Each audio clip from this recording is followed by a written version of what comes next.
Hi മക്കളെ, hi. Xylem നിങ്ങൾക്കായിട്ട് ഒരു big surprise ഒരുക്കുകയാണ്. ആർക്കാ എന്നറിയണ്ടേ? ഇത്തവണ CUT എൻട്രൻസ് പരീക്ഷ എഴുതുന്ന എല്ലാവർക്കുമായിട്ടൊരു ബിഗ് സർപ്രൈസ്. ആ സർപ്രൈസ് എന്താണെന്ന് പറഞ്ഞു കൊടുക്കട്ടെ സാറേ? യെസ്, ആ സർപ്രൈസ് റിവീൽ ചെയ്യുന്ന ഒരു വീഡിയോ ആണിത്. സോ അതെ, ഇത് തന്നെയാണ് നമ്മുടെ surprise. That is we are launching QED end game 4.0. CUT-ന്റെ എൻഡ് ഗെയിമിലേക്ക് നമ്മള് സർപ്രൈസ് ലോഞ്ച് ചെയ്യാൻ പോവാണ്. അപ്പൊ ഇത് എന്താന്ന് ഇവർക്ക് പറഞ്ഞു കൊടുക്കണ്ടേ? ഈ CUT എന്താണ്, CUT-ന്റെ പ്രത്യേകത എന്താണ് എന്നൊക്കെ അറിയണ്ടേ? ഇപ്പം സാർ, എന്താ ശരിക്കും ഈ CUT എന്ന് പറയുന്നത്? കോമൺ യൂണിവേഴ്സിറ്റി എൻട്രൻസ് ടെസ്റ്റ് ആണ്. അപ്പം നിങ്ങൾക്ക് ഡിഗ്രി, അതായത് ഇപ്പൊ എല്ലാവരും MBBS-ഉം അതേപോലെ തന്നെ അതായത് ഇപ്പൊ ഇങ്ങനെ ഒരു സംഗതി ഉണ്ട് എല്ലാവരുടെയും മനസ്സിൽ. എല്ലാവരും മെഡിക്കൽ രംഗത്തേക്ക്, എല്ലാവരും എഞ്ചിനീയറിംഗ് രംഗത്തേക്ക് പോകുന്ന ആ ഒരു കാഴ്ചയാണ് ഇപ്പം. അപ്പം അതിനോട് ഇൻട്രസ്റ്റ് ഇല്ലാത്ത കുട്ടികള് നല്ല കോളേജസിൽ പഠിച്ച് സയൻസ് അല്ലെങ്കിൽ എക്കണോമിക്സ് അല്ലെങ്കിൽ വിവിധ ആർട്സ് ഫീൽഡുകളിലേക്ക്, അതേപോലെ അഗ്രികൾച്ചർ ഓഫ് കോഴ്സ്, പിന്നെ ബിടെക് കോഴ്സുകൾ ഉണ്ട്. എന്നാലും വെറൈറ്റി ഓഫ് ബിടെക് കോഴ്സുകൾ, പിന്നെ പലതരത്തിലുള്ള കോഴ്സുകൾ, ഇതല്ലാത്ത കോഴ്സുകളെ കുറിച്ചൊക്കെ അറിയാൻ ഫാഷൻ ഡിസൈനിങ്, പിന്നെ ചില കുട്ടികൾക്ക് പൂക്കൃഷി വരെ താല്പര്യമുള്ള കുട്ടികളൊക്കെ ഉണ്ട്. അപ്പൊ അങ്ങനെയുള്ളവർക്ക് വേണമെങ്കിൽ ഇതൊക്കെ ചെയ്ത് നോക്കാം. എനിക്ക് തോന്നുന്നുള്ളത് സെൻട്രൽ യൂണിവേഴ്സിറ്റീസ് അല്ലെങ്കിൽ ഈ പറയുന്ന QET അണ്ടറിലുള്ള യൂണിവേഴ്സിറ്റീസ് ഒക്കെ ആകുമ്പോൾ അവർക്ക് കുറച്ചും കൂടെ big city exposure, big area exposure കിട്ടും. കുറച്ചും കൂടെ നല്ല രീതിയിൽ ഫാക്കൽറ്റീസിനെയോ അങ്ങനെയുള്ള കാര്യങ്ങളൊക്കെ നിങ്ങൾക്ക് പഠിക്കാൻ പറ്റും. അപ്പൊ അതുകൊണ്ട് തന്നെ അതാണ് ശരിക്കും CUET-ന്റെ പ്രാധാന്യം എന്ന് പറയുന്നത്. അതാണ് ഗവൺമെന്റ് ഉദ്ദേശിക്കുന്നതും. ഇന്ത്യയിലെ പല കീഴിലുള്ള ആൾക്കാരെ ഒരുമിച്ച് കൊണ്ടുവന്ന് പ്രോമിനന്റ് ആയിട്ടുള്ള യൂണിവേഴ്സിറ്റീസിൽ പഠിപ്പിക്കുക എന്നുള്ളതാണ് CUET. ആർക്കൊക്കെ ഇത് എഴുതാൻ പറ്റുന്നത്? ശരിക്കും +2 പാസ്സായി കഴിഞ്ഞാൽ, അതായത് +2 സയൻസുകാർക്ക് എഴുതാം, +2 കൊമേഴ്സുകാർക്ക് എഴുതാം, +2 ഹ്യൂമാനിറ്റീസ്. അപ്പൊ ഈ 3 സ്ട്രീമിലുള്ള കുട്ടികൾക്ക് കമ്പ്യൂട്ടർ സയൻസ് എഴുതാൻ പറ്റും. കമ്പ്യൂട്ടർ സയൻസ് +2 കഴിഞ്ഞ് എല്ലാവർക്കും എഴുതാൻ പറ്റുന്ന ഒരു +2 അപ്പിയർ ചെയ്യുന്നവർക്കും എഴുതാം. ഇപ്പൊ അപ്പിയർ ചെയ്യുന്നവർക്കും, ഇപ്പൊ +2 എക്സാമിനേഷൻ കഴിയുന്നവർക്കും എഴുതാൻ പറ്റും. അതിനുശേഷമുള്ള ഏജ് ലിമിറ്റ് ഒന്നും ഇല്ലാതെ തന്നെ അവർക്ക്. അപ്പൊ ശരിക്കും പറഞ്ഞാൽ ഒരു എൻട്രൻസ് പരീക്ഷ പോലും എഴുതാൻ പറ്റുന്നില്ല എന്ന് വിചാരിച്ചവർക്ക് ഈ ഒരു എൻട്രൻസ് പരീക്ഷ എഴുതി അവർക്ക് ഇഷ്ടമുള്ള മേഖലകളിലേക്ക് വേണമെങ്കിൽ തിരിയാം. അപ്പൊ ഇവിടെ എന്ന് വെച്ചാൽ സാറേ, ഇത് MCQ ആണ്. നമ്മൾ സാധാരണ +2 കോഴ്സിലേക്ക് എഴുതുമ്പോൾ സബ്ജക്റ്റീവ് ആയിട്ട് എഴുതുന്ന പോലല്ല. ഓപ്ഷൻസ് ഉണ്ടാവും, 4 ഓപ്ഷൻസ് ഉണ്ടാവും. ആ ഓപ്ഷൻസിന്റെ ബേസിൽ പക്ഷെ ഇവർക്കൊരു ഗുണമുണ്ട്. ഇവര് +2 പഠിച്ച് ഇറങ്ങുന്നതല്ലേ ഉള്ളൂ, അല്ലെങ്കിൽ +2 പഠിച്ചവരാണ്. അപ്പൊ +2-ന്റെ സെയിം സിലബസ് ആണ്. അപ്പൊ അതിന്റെ അർത്ഥം +1 ടോപ്പിക്സ് പഠിക്കണ്ട, +2 ടോപ്പിക്സ് മാത്രം പഠിച്ചാൽ. അതാണ് ഹൈലൈറ്റ്. അപ്പൊ അത് കുറച്ചുകൂടെ പിന്നെ ഇമ്പോർട്ടന്റ് ആണ്. സാർ, ഞാൻ വേറൊരു കാര്യം ചോദിക്കട്ടെ? ഇതിപ്പം ഈ ഒരു CUET എന്ന് പറയുമ്പം ആദ്യകാലങ്ങളിൽ സെൻട്രൽ യൂണിവേഴ്സിറ്റി എൻട്രൻസ് ടെസ്റ്റ് എന്നായിരുന്നു ഇതിന്റെ പേര്. ഇപ്പൊ ആ പേര് മാറ്റി എന്ന് പറയുന്നുണ്ട്. ഇപ്പൊ അതെങ്ങനെയാ പേര് വരുന്നത്? അത് എന്തുകൊണ്ടാന്ന് വെച്ചാൽ, ഇപ്പൊ സാറേ, ഇപ്പൊ നമുക്കിപ്പം ജനറലി സെൻട്രൽ യൂണിവേഴ്സിറ്റീസ് കുറച്ച് നല്ല യൂണിവേഴ്സിറ്റീസ് ഉണ്ട്. അതിന്റെ കൂടെ തന്നെ അവര് കുറച്ച് ഡീംഡ് യൂണിവേഴ്സിറ്റീസും പ്രൈവറ്റ് യൂണിവേഴ്സിറ്റീസും അപ്ലൈ ചെയ്യാനുള്ള, അങ്ങനെയാണ് ഈ കോമൺ യൂണിവേഴ്സിറ്റി എൻട്രൻസ് ടെസ്റ്റ് ആയിട്ട് മാറിയത്. നമ്മുടെ നാട്ടിൽ ഇപ്പം കഴിഞ്ഞ കൊല്ലം CUT-ക്ക് ഇത്ര പ്രോമിനൻസ് ഇല്ലായിരുന്നു. പക്ഷെ ഈ കൊല്ലം രജിസ്ട്രേഷന്റെ എമൗണ്ട് കൊണ്ട് നിങ്ങൾ ശ്രദ്ധിക്കണം. ഈ കൊല്ലം CUT രജിസ്റ്റർ ചെയ്ത, കേരളത്തിൽ രജിസ്റ്റർ ചെയ്തവരുടെ എണ്ണം വളരെ കൂടുതലാണ്. എനിക്ക് തോന്നുന്നു ഈ വർഷമാണ് കേരളത്തിൽ നിന്നും ഏറ്റവും കൂടുതൽ CUT-ക്ക് അപ്ലൈ ചെയ്ത ആസ്പിറൻസ് ഉള്ളത് എന്ന് മനസ്സിലാക്കാം. ഏറ്റവും രസകരമായ കാര്യം, +2 ടോപ്പിക് മാത്രം പഠിച്ച് എൻട്രൻസ് ചെയ്താൽ. അപ്പൊ ശരിക്കും പറഞ്ഞാൽ ബാക്കിയുള്ള മെഡിക്കൽ എഞ്ചിനീയറിംഗ് എന്നൊക്കെ വ്യത്യസ്തമായി +2 സിലബസ് കൊണ്ട് മാത്രം നിങ്ങൾക്ക് വലിയ യൂണിവേഴ്സിറ്റിയിൽ അപ്ലൈ ചെയ്യാനും പഠിക്കാനും കിട്ടുന്ന ഒരു അവസരമാണ് ശരിക്കും. പക്ഷേ എൻട്രൻസ് നമ്മൾ നല്ല രീതിയിൽ ഫോക്കസ് ചെയ്ത് പഠിച്ച് എഴുതണം. അതെ.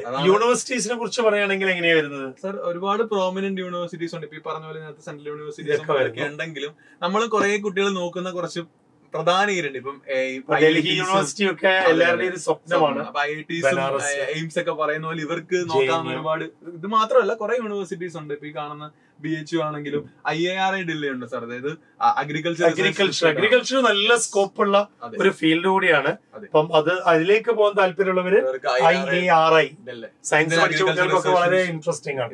അതുപോലെ JNU ഒരുപാട് പ്രഗത്ഭന്മാര് പഠിച്ചിറങ്ങിയ അതിഗംഭീരമായ ഒരു സ്ഥാപനമാണ് ഈ JNU. അപ്പൊ അവിടെയൊക്കെ പഠിക്കാനായിട്ട് കുറച്ചുകൂടെ എക്സ്പോഷർ ആണ് ശരിക്കും, ഒരു എക്സ്പോഷർ ആണ് ശരിക്കും പറഞ്ഞാൽ അത് കിട്ടുന്നത്. അപ്പൊ സാറേ, ഇനി ആ ടെസ്റ്റിന്റെ പാറ്റേൺ എങ്ങനെയായിരിക്കും? എത്ര ക്വസ്റ്റ്യൻ, അതായത് നമ്മൾ എക്സാം എഴുതാൻ പോകുമ്പോൾ എല്ലാവർക്കും ഉള്ള ഒരു ഡൗട്ട്, എങ്ങനെയാണ് എക്സാം, എത്ര ക്വസ്റ്റ്യൻ ഉണ്ടാവും, നെഗറ്റീവ് മാർക്ക് ഉണ്ടാവുമോ, എത്ര സമയം ഉണ്ടാവും, ഇതൊക്കെ എല്ലാവർക്കും ഉള്ളൊരു സംശയമാണ് സാർ. അത് എങ്ങനെയാണ് നമ്മൾ സാറേ ഇതെന്താന്ന് വെച്ചാൽ CUT ഒരുപാട് കോഴ്സുകൾ ഒരു സിംഗിൾ വിൻഡിലേക്ക് കൊണ്ടുവന്നേക്കാം. ഇപ്പം എനിക്ക് വേണമെങ്കിൽ BSc അഗ്രികൾച്ചർ എടുക്കാം, BSc ഫിസിക്സ് എടുക്കാം, BSc കെമിസ്ട്രി എടുക്കാം, വേണമെങ്കിൽ എനിക്ക് എക്കണോമിക്സ് എടുക്കാം. പക്ഷെ അതുകൊണ്ട് അത്രയും കോഴ്സുകൾ ഒരു സിംഗിൾ വിൻഡിൽ കൊണ്ടുവന്നുകൊണ്ട് തന്നെ ഒരുപാട് പല ദിവസങ്ങളായിട്ടാണ് ഇവർ എക്സാം നടത്തുന്നത്. അതെ, അപ്പൊ ഇതൊരു മൾട്ടിപ്പിൾ ചോയ്സ്, നേരത്തെ പറഞ്ഞ പോലെ ഒബ്ജക്റ്റീവ് എക്സാം ആണ്. അപ്പൊ അവിടെ നിങ്ങളിപ്പോ രജിസ്ട്രേഷൻ ഏകദേശം എല്ലാവരും കഴിഞ്ഞിട്ടുണ്ട്. 26-ാം തീയതി രജിസ്ട്രേഷൻ ക്ലോസ് ചെയ്യും, മാർച്ച് 26 ക്ലോസ് ചെയ്യും. അപ്പൊ അവിടെ നമുക്ക് ഏത് യൂണിവേഴ്സിറ്റിയാണോ നിങ്ങൾ പഠിക്കേണ്ടതെന്ന് ആദ്യമേ, ഏത് യൂണിവേഴ്സിറ്റിയിലെ ഏത് കോഴ്സാണ് പഠിക്കേണ്ടതെന്ന് ഇവർ ആദ്യമേ തെരഞ്ഞെടുക്കും. അപ്പൊ അവര് ആ സെക്ഷനിൽ കാണിക്കും ഇന്ന യൂണിവേഴ്സിറ്റിയിൽ ഇന്ന കോഴ്സ് പഠിക്കണമെങ്കിൽ നിങ്ങൾ ഈ സബ്ജക്റ്റുകൾ സെലക്ട് ചെയ്യണം എന്ന് കാണിക്കും. അതാണ് CUT എനിക്ക് തോന്നുന്നു മക്കൾക്ക് ഉണ്ടാകുന്ന ഏറ്റവും പ്രധാനപ്പെട്ട ഒരു ചോദ്യം ചിഹ്നം. കാരണം ഏതൊക്കെയാണ് ഞാൻ പഠിക്കേണ്ടത്, അല്ലെങ്കിൽ സബ്ജക്ട് സെലക്ഷൻ കൊടുക്കേണ്ടതെന്നൊക്കെ ഉള്ളത്. അപ്പൊ അത് അങ്ങനെ വേണം നമ്മൾ കൊടുക്കാൻ. ഓരോ യൂണിവേഴ്സിറ്റി ഡിമാൻഡ് ചെയ്യുന്ന അനുസരിച്ചാണ് അവര് ടെസ്റ്റ് പേപ്പർ സെലക്ട് ചെയ്യുന്നത്. അപ്പൊ അതിന്റെ ബേസിൽ ഒന്നെങ്കിൽ ലാംഗ്വേജ് പേപ്പർ ഉണ്ടാവും. ഇപ്പൊ ഡൽഹി യൂണിവേഴ്സിറ്റിയിലൊക്കെ ലാംഗ്വേജിന് പ്രയോറിറ്റി ഉണ്ട്, ഇംഗ്ലീഷിന് പ്രയോറിറ്റി ഉണ്ട് അവർക്ക്. അപ്പം അതുകൊണ്ട് ഇപ്പൊ നമ്മൾ സയൻസ് ബാക്ക്ഗ്രൗണ്ടിൽ നിന്ന് വരുന്ന ആൾക്കാരാണെങ്കിലും അവർ ഇംഗ്ലീഷ് എടുക്കാൻ പറയും. അപ്പൊ അങ്ങനെ ലാംഗ്വേജ് പേപ്പർ ഉണ്ടാവും. പിന്നെ ഈ കൊടുത്തിരിക്കുന്നതിൽ ലാംഗ്വേജ് പേപ്പർ അവരെന്തായാലും എഴുതണം. പിന്നെ ഈ ഡൊമൈൻ എല്ലായിടത്തും അല്ല, അവർ ചോദിക്കുന്ന യൂണിവേഴ്സിറ്റീസ് അപ്പൊ ലാംഗ്വേജ് എന്തായാലും ഒരു ആവശ്യമുള്ള യൂണിവേഴ്സിറ്റീസ് എഴുതും. ഈ ഡൊമൈൻ എന്ന് പറയുന്നത് നമ്മുടെ ഇപ്പൊ ഞാനിപ്പം ഫിസിക്സ് ആണ് എടുക്കാൻ പോകുന്നത്, സബ്ജക്ട് ആണ്. അപ്പം ആ സബ്ജക്ട് ഓറിയന്റഡ് ആയിട്ട് +2 നിങ്ങൾ പഠിച്ചാൽ അവിടെയാണ് നമ്മുടെ പ്രധാന ക്രൈറ്റീരിയ സബ്ജക്ട് ആയിട്ട് വരുന്നത്. പിന്നെ ജനറൽ ടെസ്റ്റ് എല്ലാവരും എഴുതണം. അതും എല്ലാവരും നിർബന്ധമില്ല, അവര് യൂണിവേഴ്സിറ്റീസ് ഡിമാൻഡ് ചെയ്യുന്ന അനുസരിച്ചാണ്. ചില യൂണിവേഴ്സിറ്റി ഇപ്പം ചില ബേസിക് ഡിഗ്രീസ് എടുക്കുമ്പോൾ അവർ പറയും ഇംഗ്ലീഷും ജനറൽ ടെസ്റ്റ് മാത്രം മതി എന്ന് പറയും. പിന്നെ ജനറൽ ടെസ്റ്റ് ഇപ്പൊ എല്ലാത്തിലും അത്യാവശ്യമാണ്. ഇപ്പൊ സിവിൽ സർവീസിലേക്കൊക്കെ പോകുന്നവർക്കൊക്കെ വളരെ ബെനിഫിഷ്യൽ ആയിട്ടുള്ള പ്രത്യേക ഒരു പോയിന്റ് ആണ്. ഇപ്പൊ IAS പോകുന്നവർക്കൊക്കെ ആണെങ്കിൽ CUT വഴി നല്ല യൂണിവേഴ്സിറ്റീസ് കയറിയാൽ അവർക്ക് അത് കുറച്ചുകൂടെ ഒരു എക്സ്പോഷർ നല്ല ഇതായിട്ട്. ചുരുക്കി പറഞ്ഞാൽ ഇവര് പഠിക്കേണ്ടത് ലാംഗ്വേജ് നോക്കേണ്ടവർക്ക് ലാംഗ്വേജ് നോക്കണം, സബ്ജക്ട്, പിന്നെ ജനറൽ ടെസ്റ്റ്. പിന്നെ സാർ അഗ്രികൾച്ചർ ആണെങ്കിൽ അവർക്ക് ഡൊമൈൻ മാത്രം മതി. ഫിസിക്സും കെമിസ്ട്രി മാത്സ് അല്ലെങ്കിൽ physics chemistry biology, mainly physics chemistry biology. അഗ്രികൾച്ചർക്കാർക്കുള്ള ഒരു ഇമ്പോർട്ടൻസ് അവർക്ക് ഈ ഡൊമൈൻ സബ്ജക്ട് മാത്രം എക്സാമിനേഷന് വേണ്ടി തയ്യാറെടുത്താൽ മതി. അപ്പൊ അങ്ങനെയാണെങ്കിൽ 40 ചോദ്യത്തിൽ 35 ചോദ്യമോ അല്ലെങ്കിൽ 50 ചോദ്യങ്ങളിൽ ഡൊമൈൻ ആകുമ്പോൾ 45-ൽ 35-ഉം 50-ൽ 40-ഉം ആണ്. പിന്നെ ഇവരുടെ ക്രൈറ്റീരിയ അനുസരിച്ച് അവർക്ക് 45 ക്വസ്റ്റ്യൻ ഉണ്ടെങ്കിൽ 35 എണ്ണം അറ്റൻഡ് ചെയ്താൽ മതി. 50 ചോദ്യം ആണെങ്കിൽ 40 ചോദ്യം അറ്റൻഡ് ചെയ്താൽ മതി. അത് ശ്രദ്ധിച്ചൊന്ന് കേൾക്കണേ. CUT വേണ്ടി പ്രിപ്പയർ ചെയ്യുന്ന കുട്ടികൾ ആ ഡൊമൈനിന്റെ കാര്യങ്ങൾ ഒന്ന് ശ്രദ്ധിച്ചു നോക്കാം. പരീക്ഷയുടെ ഡേറ്റ് നമ്മൾ ഓൾറെഡി നേരത്തെ പറഞ്ഞു തോന്നുന്നു അല്ലെ, 15-ാം തീയതി ഫിക്സ്ഡ് ആണ്, അതിന് മാറ്റമില്ല. ഇപ്പൊ ഇലക്ഷൻ വരുമ്പോൾ എല്ലാവരും വിചാരിച്ചു മാറ്റും വിചാരിച്ചിരുന്നു. പക്ഷെ NDA ഇപ്പൊ പറഞ്ഞിരിക്കുന്നത് പരീക്ഷ ഡേറ്റ്. അതുകൊണ്ടാണല്ലോ നമ്മുടെ എഞ്ചിനീയറിംഗ് എക്സാമിനേഷൻ ഡേറ്റ് മാറ്റിയിരിക്കുന്നത്. അതുകൊണ്ട് തന്നെ വളരെ ക്രൂഷ്യൽ ആണ്. കാരണം ഇവർക്ക് ഇനി ഈ +2 കഴിഞ്ഞാൽ ഇത്രേ സമയമേ ഉള്ളൂ. അപ്പൊ ഈ സമയത്തിനുള്ളിൽ നിങ്ങൾ ഇത് ഇനിയിപ്പോ ഒരു കൺഫ്യൂഷൻ ഉണ്ടാവുന്നത് ഇത് ഓഫ്ലൈൻ ആണോ ഓൺലൈൻ ആണോ എന്ന് പലർക്കും ഒരു കൺഫ്യൂഷൻ ഉണ്ട്. അതൊരു പോയിന്റ് ആണ്. യഥാർത്ഥത്തിൽ അത് ഓൺലൈൻ മോഡാണ് മെയിൻലി. പക്ഷെ ഇപ്രാവശ്യം ഒരു ഹൈബ്രിഡ് മോഡൽ ചെക്ക് ചെയ്യുന്നുണ്ട്. അതെന്താന്ന് വെച്ചാൽ ഈ കമ്പ്യൂട്ടർ സിസ്റ്റംസ് ഒന്നും ആക്സസ്ഫുൾ അല്ലാത്ത ഏരിയസിൽ പല റീജിയനിൽ അവർ പെൻ പേപ്പർ മോഡ് വഴി. കേരളത്തെ സംബന്ധിച്ചിടത്തോളം അത് ഓൺലൈൻ ആയിരിക്കും. അതുകൊണ്ടായിരിക്കുമല്ലോ സാറേ 15 മെയ് മുതൽ 31 മെയ് വരെ ഏകദേശം 15 ദിവസം, അതായത് നമ്മുടെ IIT പരീക്ഷകളൊക്കെ പോലെ 15 ദിവസം കൊണ്ടാണ് ഇത്. ഓക്കെ, അപ്പൊ ഞാൻ ചോദിക്കുന്നത് ഇപ്പൊ ലാംഗ്വേജ് ഉള്ള ദിവസം അപ്പൊ സബ്ജക്ട് ഉണ്ടാവില്ല, ലാംഗ്വേജ് ആയിരിക്കും. ആ ദിവസം ഫിസിക്സ് മാത്രം, ജനറൽ ടെസ്റ്റ് ഉള്ള ദിവസം ജനറൽ ടെസ്റ്റ് മാത്രം. അങ്ങനെയായിരിക്കും അവരുടെ എക്സാമിനേഷൻ പാറ്റേൺ വരുന്നത്. ഇനി എല്ലാവരുടെയും ഒരു സംശയം എന്താന്ന് ചോദിച്ചാൽ ഇതിന്റെ പ്രാധാന്യം. ഇത് ഞാൻ എഴുതിയിട്ട് എന്താണ് കാര്യം? എല്ലാരും മെഡിക്കലിലേക്ക്, എല്ലാരും എഞ്ചിനീയറിംഗിലേക്ക് പോകുന്നു. ഈ CUT നമ്മള് QET എന്ന ഓമന പേരിലിട്ട് വിളിക്കുന്ന ഈ CUT-ന് എന്താണ് ഇമ്പോർട്ടൻസ് ഇല്ല സാറേ? അത് സാധാരണ ചോദിക്കാറുണ്ട്. ഉറപ്പായിട്ടും. കാരണം അതിന്റെ സ്കോപ്പ് പറഞ്ഞാൽ നമുക്ക് അതിന് പ്രിപ്പറേഷൻസ് ഇതാക്കാൻ പറ്റത്തില്ല. അപ്പൊ അത് തന്നെ സാർ ഇപ്പൊ അഗ്രികൾച്ചർ സയന്റിസ്റ്റ് ഒക്കെ പോലെയുള്ള ടോപ്പ് ആയിട്ടുള്ള ജോബ് ഒക്കെ നിങ്ങൾക്ക് കിട്ടണമെങ്കിൽ നിങ്ങൾക്ക് ഐക്കർ യൂസ് ചെയ്ത് നിങ്ങൾക്ക് അത് പഠിക്കാം.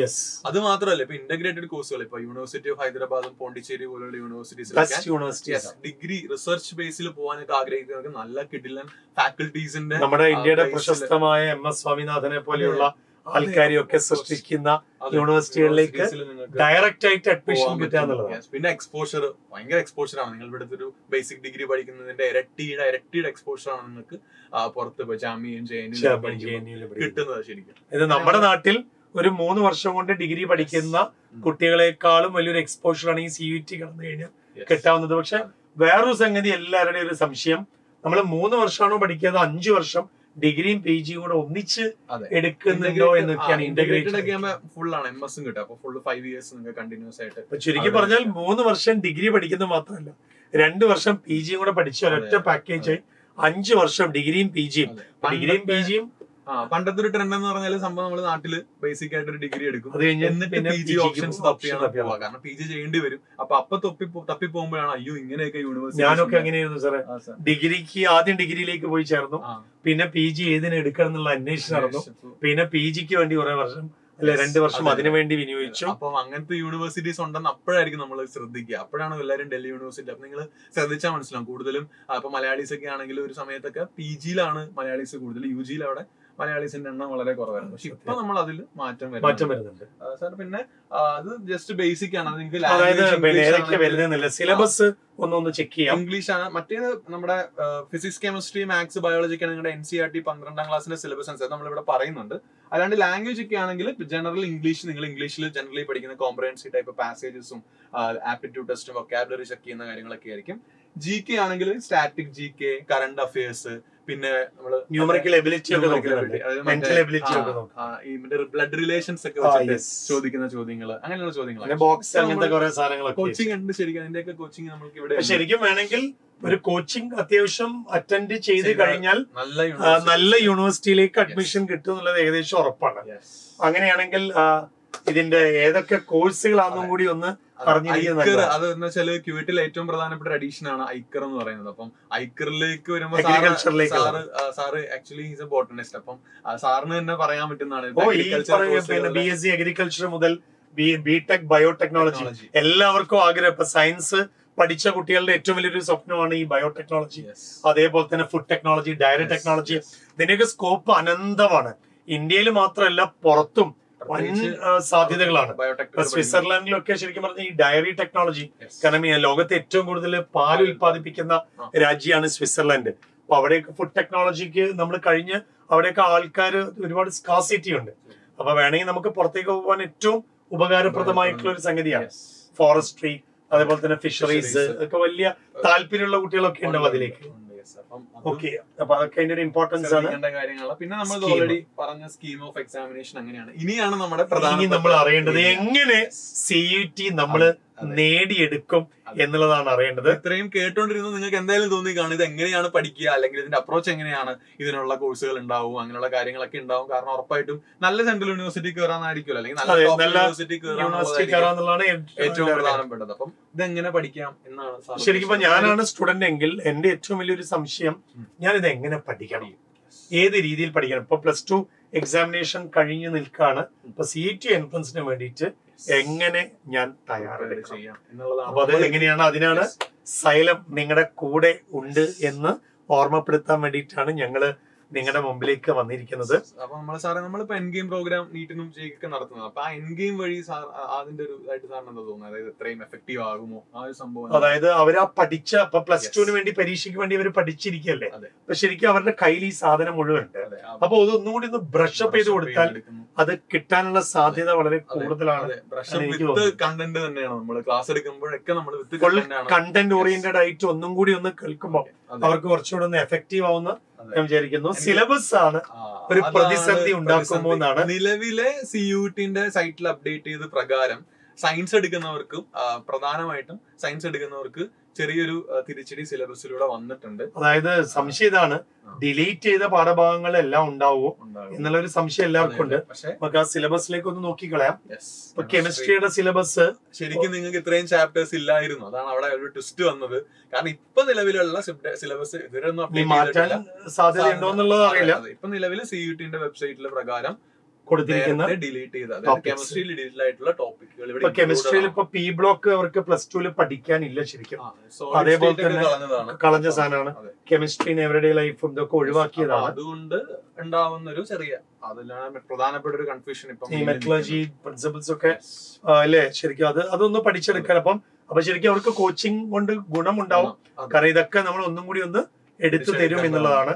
ഫോർ എക്സാമ്പിൾ ഫിസിക്സിൽ ഇപ്പൊ കമ്മ്യൂണിക്കേഷൻ സിസ്റ്റം എടുത്താൽ അത് ഓൾറെഡി ഡിലീറ്റഡ് ആണ്. പക്ഷെ അതിപ്പോ ക്യൂറ്റിന്റെ സിലബസിൽ അത് പറയുന്നത് ബയോളജിയിലാണെങ്കിൽ റീപ്രൊഡക്ഷനിലെ ഫസ്റ്റ് ചാപ്റ്റർ ഒക്കെ ഒഴിവാക്കിയതാണ്. അതുപോലെ ബയോളജി ആൻഡ് ഹ്യൂമൻ വെൽഫെയറിൽ അതൊക്കെ തിരിച്ചെത്തിയിട്ടുണ്ട്. അപ്പൊ അതൊക്കെ നമ്മൾ ഒന്നും കൂടി ഒന്ന് നിങ്ങളുടെ മുമ്പിൽ പ്രസന്റ് ചെയ്യേണ്ടതുണ്ട്. ആക്ച്വലി അതിന്റേതായ കാര്യങ്ങളൊക്കെ മാത്സിൽ 1-2 ചാപ്റ്റേഴ്സ് ഒഴിവാക്കിയതാണ്. അതെ. അപ്പൊ അങ്ങനെയാണെങ്കിൽ നമ്മുടെ കോച്ചിങ് എങ്ങനെയാന്നുള്ളതാണ് ഇനി പറഞ്ഞ പോലെ തന്നെ നമ്മള് സിലബസിനെ ഇപ്പൊ നിലവിൽ അവർ അപ്ഡേറ്റ് ചെയ്ത സിലബസിനെ പരിഗണിച്ച് തന്നെയായിരിക്കും നമ്മുടെ ക്ലാസ്സുകൾ ഉണ്ടാവുക. നമ്മുടെ ക്ലാസ് റൂമിൽ കയറിയാൽ നിങ്ങൾക്ക് ഒരു ഡെയിലി ക്ലാസ് ഞാൻ ചോദിക്കുന്നത് നമ്മൾ എൻറ്റയർ സിലബസ് ഇവർക്ക് ഒരിക്കൽ കൂടി പരിചയപ്പെടുത്തി ആ മൊത്തം കണ്ടന്റ് നമ്മൾ ട്രാൻസ്ഫർ ചെയ്ത് കൊടുക്കുകയാണ്. എക്സാമുകൾ എഴുതിച്ച് ക്യുവറ്റിന്റെയും അതിനടക്കമുള്ള ക്യുവറ്റ് മോഡലിന്റെ പ്രീ മോക്ക് എക്സാമുകൾ എഴുതിയായിരിക്കും നിങ്ങൾ പരീക്ഷയ്ക്ക് പോവുക. അപ്പൊ അതുകൊണ്ട് തന്നെ വലിയ ബുദ്ധിമുട്ടില്ലാതെ തന്നെ നിങ്ങൾക്ക് ക്രാക്ക് ചെയ്യാൻ പറ്റും. അപ്പം ഇവര് ഓരോ ചാപ്റ്ററും അതിനനുസരിച്ച് പഠിച്ച് ആ ക്ലാസ് കേട്ട് ഓരോ ചാപ്റ്ററിനെയും ബേസ് ആയിട്ടുള്ള എക്സാമിനേഷൻ എഴുതി തഴക്കം വരണം എന്നുള്ളതാണ്. അപ്പൊ നമുക്ക് ഡെയിലി ലൈവ് ക്ലാസ് ഉണ്ടാവും. അപ്പൊ അവര് ലൈവ് ക്ലാസ് ഉണ്ട് പഠിച്ചിട്ടായിരിക്കും വരിക. ഏറ്റവും വലിയൊരു സർപ്രൈസ് ഇതാണ് യൂട്യൂബില് നിങ്ങൾക്ക് അതിന്റെ കൂടെ തന്നെ ക്ലാസ്സുകൾ പഠിച്ചതിന് ശേഷം നിങ്ങൾക്ക് അതൊന്നുകൂടെ റിവൈസ് ചെയ്യാം. നിങ്ങൾ ആപ്പിൽ ക്ലാസ് പഠിക്കുന്നു, എന്നിട്ട് നിങ്ങൾ നേരെ യൂട്യൂബിൽ വന്നിട്ട് അതിന്റെ 100 ചോദ്യങ്ങളാണ് നിങ്ങൾക്ക് പ്രാക്ടീസ് ചെയ്യാനായിട്ട് ഫ്രീ ആയിട്ട് നിങ്ങളുടെ മുമ്പിലേക്ക് ഒരുക്കിയിരിക്കുന്നത്.